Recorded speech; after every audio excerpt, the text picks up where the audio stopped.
She was in pain, but he said it was her sin. She bled, but he called it a curse. She needed healing. But the world only offered silence. This is not the story of one woman. It's the story of millions who were never seen as patients, but as property.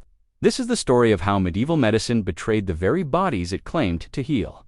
Her body, their property. In medieval Europe, medicine was not built for women. It was built on them. While universities rose and male physicians earned status, women were pushed further into the margins.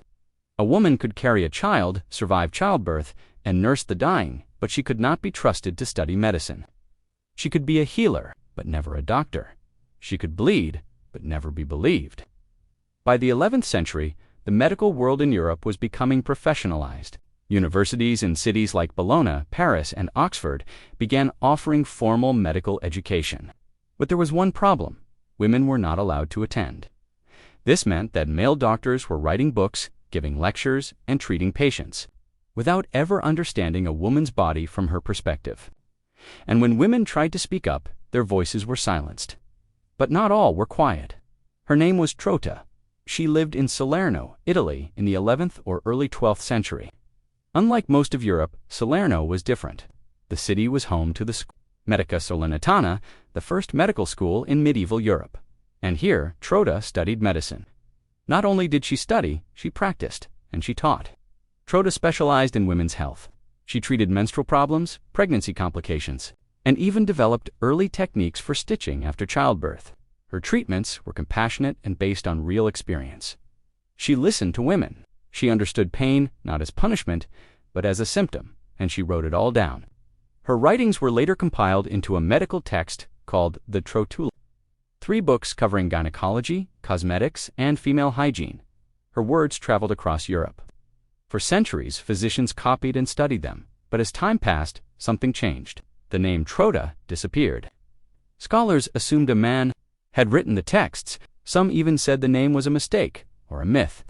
For 800 years, the most influential book on medieval women's health was read, but no one remembered the woman who wrote it. Trota healed with knowledge, not superstition. But history didn't thank her. It erased her. While women like Trota fought for space in a male-dominated world, most women had no such chance. For the poor, unmarried, or widowed, medicine was a different kind of battlefield. In villages and cities across Europe, women practiced healing with herbs and knowledge passed down through generations. They acted as midwives, herbalists, bone setters, and caregivers. They were the ones mothers called during labor, the ones neighbors ran to with fevered children. But without a license, their care was illegal. And since licenses were reserved for men, women were trapped in a system that punished them for helping others. A poor girl with herbs in her basket could save a life. But if the patient died, they didn't blame fate, they blamed the girl. She was unmarried, she was suspicious. If she was old, she was a witch. If she had too much knowledge, she was dangerous. These women walked a thin line, respected when successful, cursed when they failed. Many were arrested, some were tortured, others were burned, and yet they kept healing. One such woman was Jacoba Felicie. She lived in Paris in the early 14th century, around 1322. She was not a noblewoman. She had no university degree, but she had something more powerful: skill. Her patients included wealthy merchants, clergy, and even minor nobility. Many testified that Jacoba healed them when male doctors could not. Her success, however, became her crime. Jacoba was arrested and brought before the medical faculty at the University of Paris. The charge: practicing medicine without a license.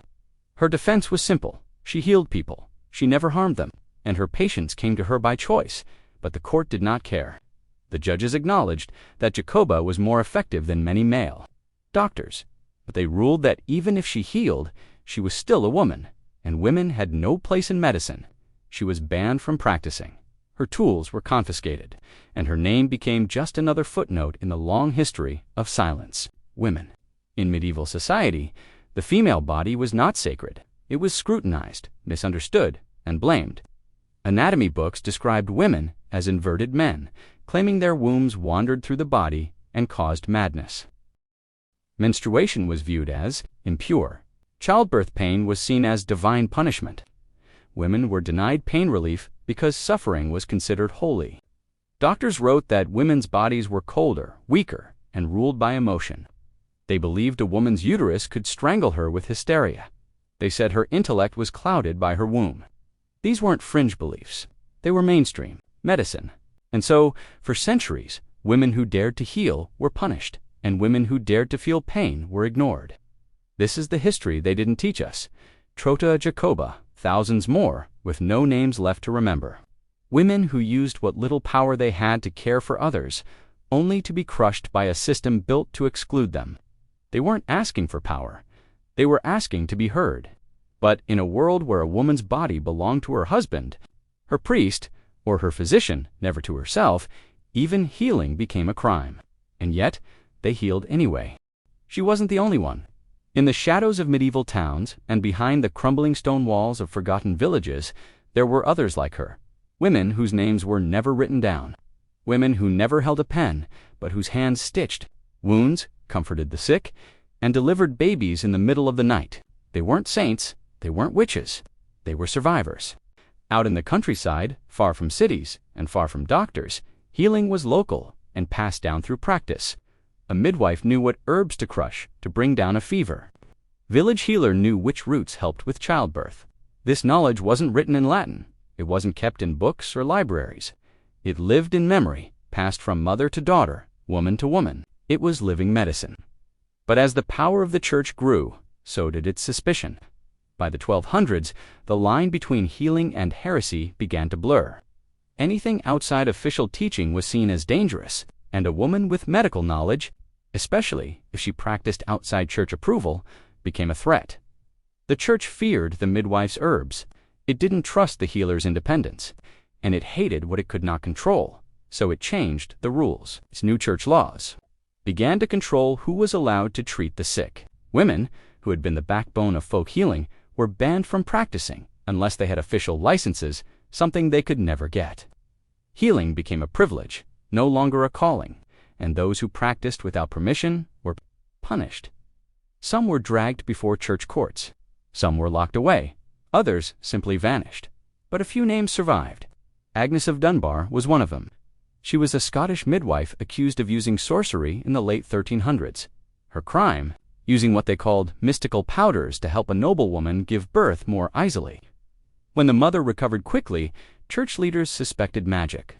Agnes was questioned, tortured for a confession, and finally exiled from her own village. Another was Helwide of Lorraine, a French healer who treated everything from broken bones to plague symptoms. When her patients started recovering faster than those treated by male doctors, those same men accused her of stealing their clients.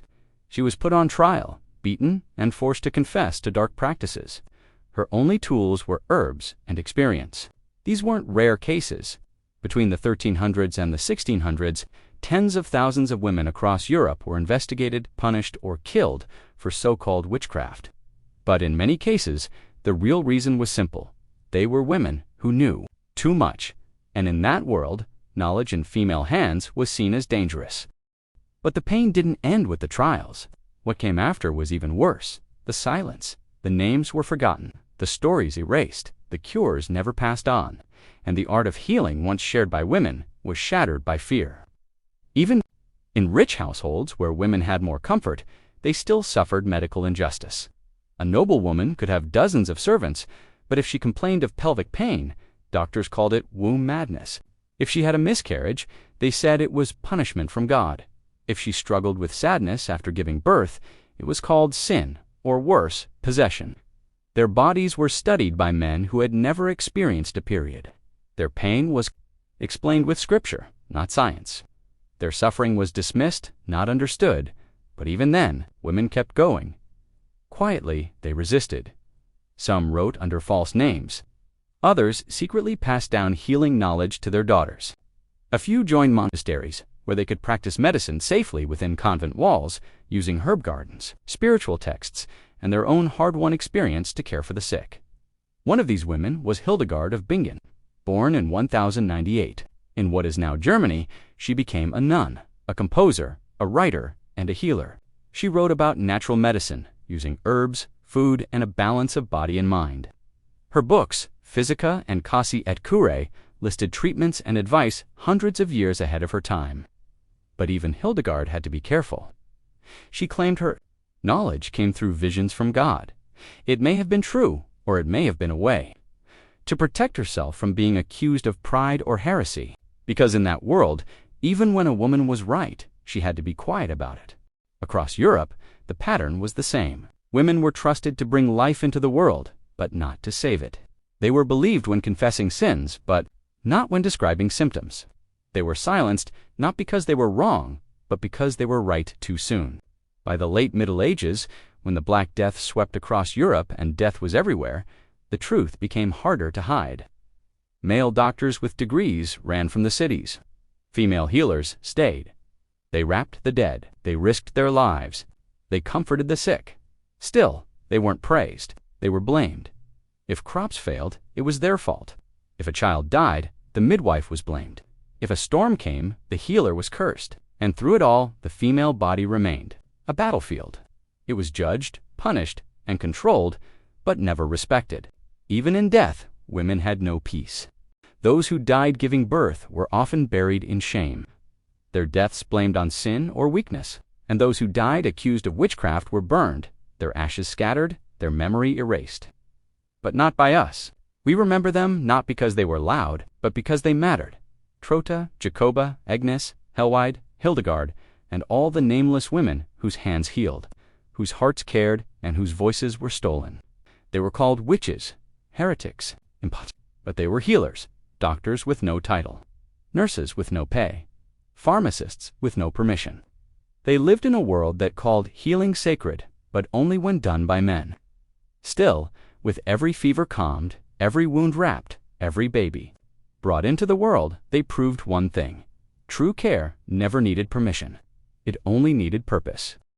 But even as the medieval era faded, the scars it left on women's medicine did not. The Renaissance brought new knowledge, but not new rights. As male-dominated science expanded, women's roles shrank even further. Anatomy was dissected, but only male bodies were studied. Hospitals were built, but women were often barred from training inside them. The myth of female inferiority was no longer just spiritual. Now it wore a lab coat. Male physicians published books filled with errors about the female body. They claimed women's skulls were smaller, their nerves more fragile, their emotions more volatile.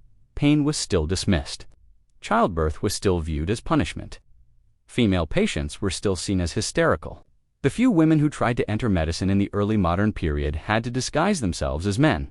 Some succeeded briefly, most were caught, a few were punished severely, but each one cracked the door open a little more. It wasn't until the 19th century, nearly 800 years after, Trota, that the first women began earning formal medical degrees in Europe and North America. But even then, the fight wasn't over. Hospitals refused to hire them. Male doctors refused to teach them, and patients were told not to trust them. The belief that women were too emotional to be doctors, or too irrational to understand their own bodies, persisted for centuries. In some places, it still lingers. Even today, women's pain is often taken less seriously than men's. Women are more likely to be misdiagnosed, more likely to wait longer for treatment, more likely to be told their symptoms are stress-related even when the issue is physical.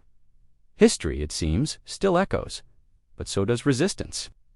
From Trota's healing hands in Salerno to Jacoba's fearless defense in Paris, to every midwife, herbalist, and mother who held on to knowledge in the dark, they built a legacy of women who refused to wait for permission to care, who saw healing not as a title but as a duty, who bled, broke, and burned, but never stopped reaching out their hands to help someone else. So now, centuries later, we remember them not as victims, but as visionaries, women who chose compassion over compliance, science over superstition, truth over silence. They were called too loud, too bold, too dangerous. But without them, medicine would be far less human. This is not the story of one woman. It is the story of a million unseen hands that held the world together when no one else would. And if there is one lesson we must take forward, it is this: her body is not your battlefield, her pain is not your myth, and her healing was never a crime.